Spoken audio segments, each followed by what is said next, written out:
Chers auditeurs, chères auditrices, bonjour, bon après-midi, bonsoir. Nous sommes au deuxième jour de notre débat sur notre plateforme Options pour la vie. Nous avons la joie d'accueillir Germain et Sané qui vont nous parler aujourd'hui sur les grands moments de transition politique en Afrique et dans les Caraïbes. Et dans la fois passée, on a parlé sur les défis des peuples noirs. Aujourd'hui, nous allons entamer sur ces moments de transition politique. Commençons par l'Afrique en écoutant les analyses de Sané. Merci bien Germain, salut à tous, c'est un réel plaisir pour nous de revenir encore à vous à travers cette vidéo. Aujourd'hui on parle des grandes périodes de transition. Alors on ne peut pas occulter cette grande période de l'histoire de l'Afrique, ces 5 siècles d'esclavage et de colonisation.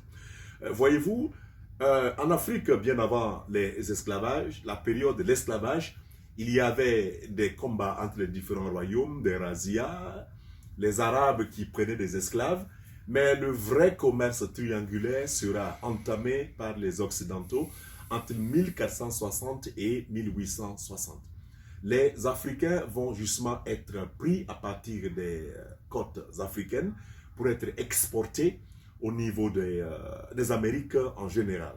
Et cette période qui va durer 4 siècles va saigner l'Afrique. Des millions et des millions de bras valides africains vont être envoyés vers les Amériques comme objet de commerce. Et à partir de 1860, on aura la période de la colonisation. Avec au milieu la conférence de Berlin, 1884-1885. Lorsque les puissances occidentales vont se réunir à Berlin, ils vont partager, ces pays vont partager l'Afrique comme des chasseurs qui partagent leur gibier. À mon sens, il faut renommer cela et l'appeler la conférence la plus diabolique. Parce que diabolos, ça veut dire diviser. Donc, les Occidentaux ont divisé l'Afrique comme des chasseurs qui partagent leur gibier. Et de là, ils vont dire, écoutez, les Français, voilà votre propriété. Les Britanniques, voilà votre propriété. Et ce sont justement les Belges qui vont avoir la plus grosse proie avec le Grand Congo. C'est malheureux, c'est triste et c'est amer. Et c'est très malheureusement ce qui va durer pendant 100 ans jusqu'en 1960 avec les indépendances. Mais je crois que ce sera beaucoup plus des indépendances sur le plan théorique. Mais je suis curieux de savoir comment nos frères, nos parents au niveau des Caraïbes ont vécu cette tragédie. Merci Laurendé, merci Laurien et merci, nous saluons toutes les personnes qui nous regardent. Et donc, c'est une démarche tout à fait particulière, je dirais, dans la manière de comprendre ou bien d'approcher la réalité de l'autre côté, disons, dans la Caraïbe. Parce que normalement, toi-même, tu nous parles de l'esclavage, la colonisation, c'est ça, et de l'indépendance. Mais pour nous autres, je dirais, il faut apprécier l'histoire dans ce sens de la colonisation, de l'esclavage et de l'indépendance. Donc, la période coloniale va de 1492, avec l'arrivée des Espagnols dans la Caraïbe, jusqu'à, disons, vers les années 1800 pour certains pays, mais pour nous autres, vers 1804, jusqu'à 1804 pour les Haïtiens, jusqu'à la fin de la période, disons, coloniale. Cette période aussi est subdivisée en différentes périodes. Parce qu'avant l'arrivée des colons, il y avait une période précoloniale, il y avait des gens qui vivaient sur les îles, qui vivaient sur les terres de l'Amérique du Sud et dans la Caraïbe aussi. Avec l'arrivée des Espagnols, on va mettre ces gens à travailler, à chercher de l'or. Ils vont mourir, par exemple, sur l'île appelée Saint-Domingue à ce moment-là, mais qui va appeler Haïti, et qui partage avec la République dominicaine maintenant. Donc, avec cette période, les gens sont morts, donc il n'y avait plus de bras pour travailler. Les Français vont arriver les années 1600, ça veut dire 2 siècles après les Espagnols, et les Français vont se tourner vers l'agriculture, la culture de la canne à sucre, pour la production du sucre, parce que c'était un commerce assez riche, qui apportait beaucoup, et les Français voulaient contrôler le marché européen, le marché mondial, donc il fallait des bras. Et comme le marché esclavagiste était déjà ouvert, donc ils ont pris nos ancêtres. Donc, ils ont laissé qui ont laissé l'Afrique pour venir en Amérique. Donc, je pense que nos ancêtres, dont peut-être vos parents, ils ont souffert de leur perte de ces gens. Mais nous autres, nous avons souffert dans notre chair. Exact. Dans notre chair.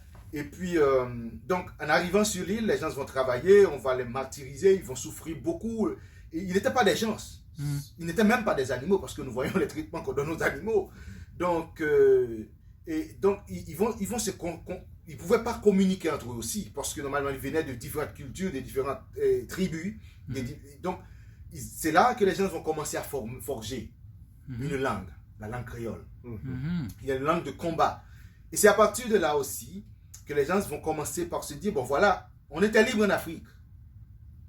Et puis, voilà, les fils de ces gens, qui sont des métis avec des blancs, vont être aussi une autre classe de personnes sur le territoire. Ils vont se mettre avec les esclaves, ils vont se battre pour une sorte d'autodétermination, pour prendre la relève, pour occuper l'espace politique.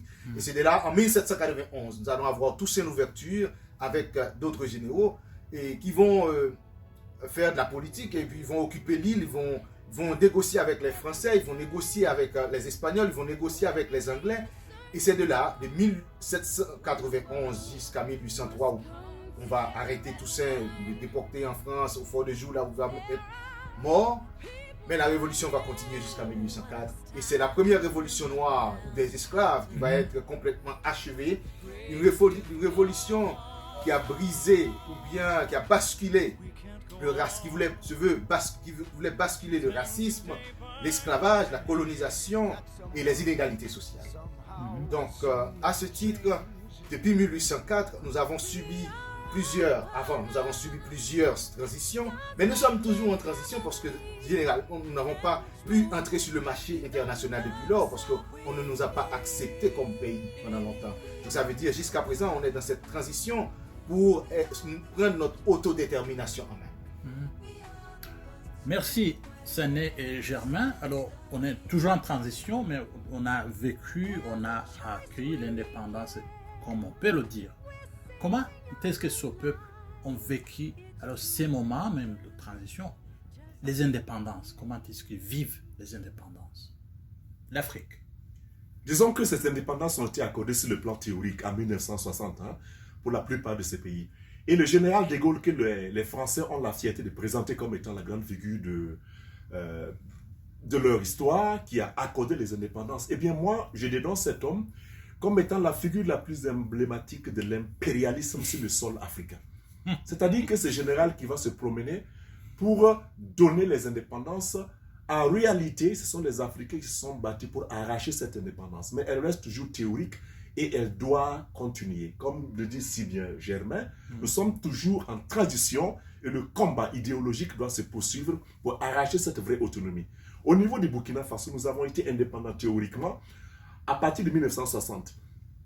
Mais il nous faut passer encore par 23 années, je dirais, d'existence sous permission en quelque sorte. Parce qu'on était beaucoup plus on était dénommés des voltaïques, la haute volta.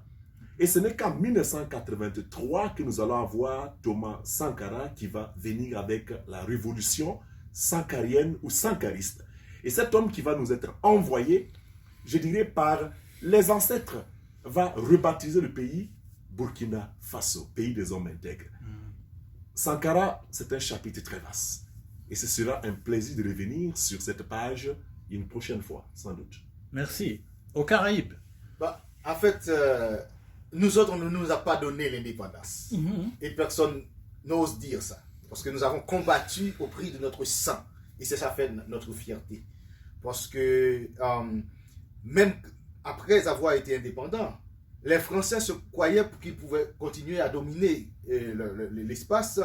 Parce que normalement, les puissances européennes étaient toujours dans la Caraïbe, à notre frontière, parce que nous partageons l'île avec la République dominicaine, les Espagnols étaient de l'autre côté. Et c'est à cause de ça, quand nous sommes indépendants, que Dessalines et les autres généraux ils vont entamer la campagne de l'Est, juste pour dominer toute l'île, parce que ces hommes-là avaient compris quelque chose. Tant qu'on laisse le pouvoir colonialiste, le colonial tout près, donc ils vont vouloir un jour revenir. Et pour les mettre un peu plus loin encore, ils vont occuper toute l'île. Et donc, après Dessalines, nous allons avoir Pétion, qui était le fils un des Milates. Et lui, donc, on a tué Dessalines en 1806. Il ne va pas continuer avec la même politique de Dessalines. Il va se montrer un papa bon cœur. Mais après, on va avoir Boyer aussi qui va occuper toute l'île. Et ce qui va se passer, les Français vont réclamer qu'on paye pour l'indépendance. Et Boyer a décidé de payer. Et ce qui fait que notre pays est encore en dette jusqu'aujourd'hui à cause de ça, de cette dette qu'on a payée, qu'on a dû payer. C'est-à-dire la jeune nation haïtienne devait payer pour son indépendance au prix du sang. C'est tragique. Et que maintenant, la jeune nation n'avait pas suffisamment d'argent pour vraiment faire une politique, développer un système d'éducation, créer des hôpitaux ou créer le développement.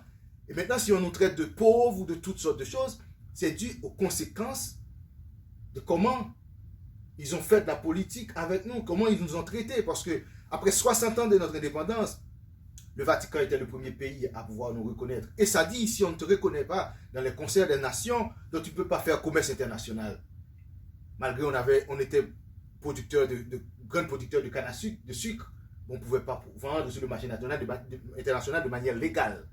Ça veut dire, ils sont venus prendre nos matières, mais on ne pouvait pas négocier nos matières. Et je pense que jusqu'à présent, ils veulent décider pour nous au niveau politique. Donc ça veut dire qu'on n'est pas encore libre tout à fait, de manière économique, politique et culturelle. Et nous avons encore un chemin à faire.